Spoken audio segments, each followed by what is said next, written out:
quando estive na região de Oaxaca, no atual 98º Batalhão de Infantaria de Santa Maria, Huatulco. Foi apenas quando eu ia completar meu primeiro ano e meio de serviço para o exército mexicano. Foi lá que conheci na época um tenente com quem, sinceramente, eu me dava muito bem. Chido era daqueles que exigem pra caramba, mas ele tinha razão em tudo que pedia, de verdade, alguém de respeito. Apesar de ter um problema muito comum, além de ser mulherengo e beberrão, ele tinha um problema sério que a gente sempre precisava ajudar a evitar. Era que ele sempre esquecia a arma ou o equipamento dele. Em todo lugar, desde um OXXO até nos banheiros das taquerias ou em botecos, ele sempre esquecia alguma coisa, e ainda mais quando estava bêbado pra caramba. Um desses dias, aconteceu que o tenente tinha saído com a gente para uma operação de apoio aos policiais e marinheiros em comboio. Algo que, sinceramente, tanto diverte quanto irrita ter que compartilhar tudo com eles, de verdade. Talvez eu tenha problemas por dizer isso, mas quase ninguém fala sobre isso. Isso muitas vezes provoca mal-entendidos e problemas que geralmente resolvemos na base do... E dessa vez não foi diferente, porque um dos nossos acabou brigando com um dos marinheiros que estavam lá. Mas enquanto essa briga acontecia, o tenente já tinha pegado sua respectiva cerveja. E começou com 1, 2, 4 e finalmente a 12.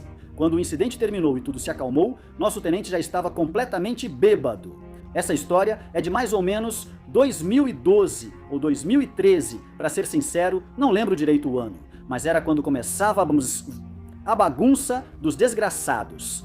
05 ou sabe-se lá, como se chamam essas porcarias inúteis que o exército estava nos dando para substituir os míticos, lindos e divinos G3FAL e M14. E a briga acabou quando uma oficial chamada Trixie, que tinha virado minha amiga, separou eles e terminou tudo. E todos voltamos ao que estávamos fazendo. Na hora ninguém percebeu e ninguém pensou ou lembrou que o tenente podia esquecer o equipamento, quando ele estava tão bêbado assim. Simplesmente deixamos ele ir embora para o Chile. Naquele momento ninguém ligou para esse detalhe do nosso tenente. Mas só quando estávamos no meio do caminho de volta para a área para desmontar, foi que a ficha caiu. Um detalhe sutil do tenente, algo leve, mas que contrastava com todos nós.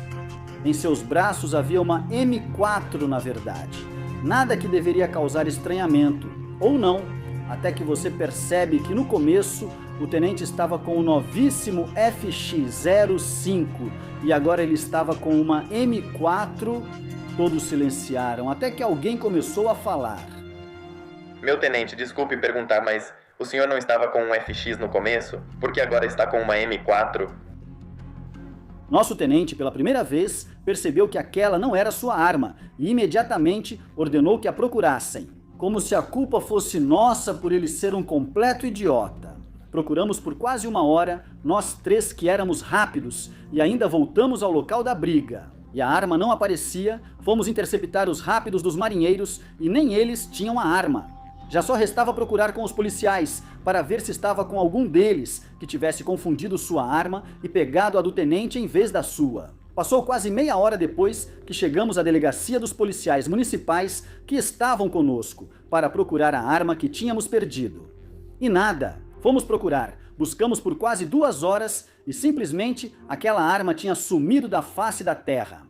Ou pelo menos foi o que pensamos até chegar uma viatura que não havíamos revistado e nem lembrávamos. Nela estavam outros 8 policiais, incluindo minha amiga, a oficial. Trixie, minha amiga que eu tinha feito naquela operação conjunta, realmente foi rápido. E lá vinha minha amiga, a Trixie, amiga que eu tinha feito naquela operação.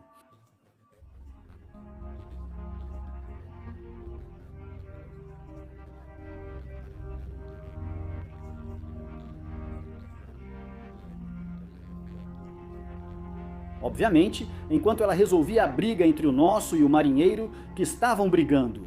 O tenente completamente bêbado. Aliás, até a mãe dela pegou a arma, que nem era dela mesmo, simplesmente fizeram a troca de armas entre ela e o nosso tenente.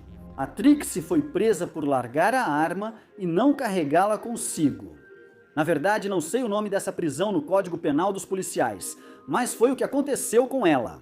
E então, nosso tenente, ao chegar na área, teve que vir à tona a razão de toda a confusão que aconteceu com as armas e com nosso aliado, e o marinheiro que foi exposto diante de todos, e principalmente o tenente que fizeram o teste de álcool e ele estava completamente bêbado, ultrapassando 0,9 de álcool.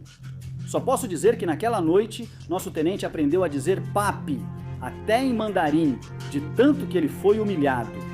E se vocês estão se perguntando sobre mim, o que eu estava fazendo naquele momento enquanto tudo isso acontecia, eu simplesmente peguei meu celular e comecei a conversar com meu namorado daquela época. Simplesmente não liguei nem um pouco para o que estava acontecendo.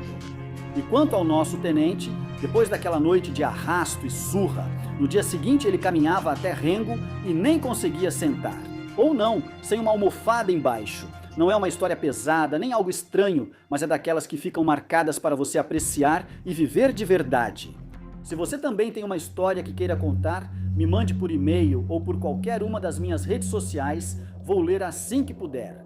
Muito obrigado por assistir ao vídeo, de verdade. Ajuda muito se você der like, comentar ou compartilhar, e se você gosta desse tipo de conteúdo, pode se inscrever, eu agradeço muito. Nos vemos na próxima.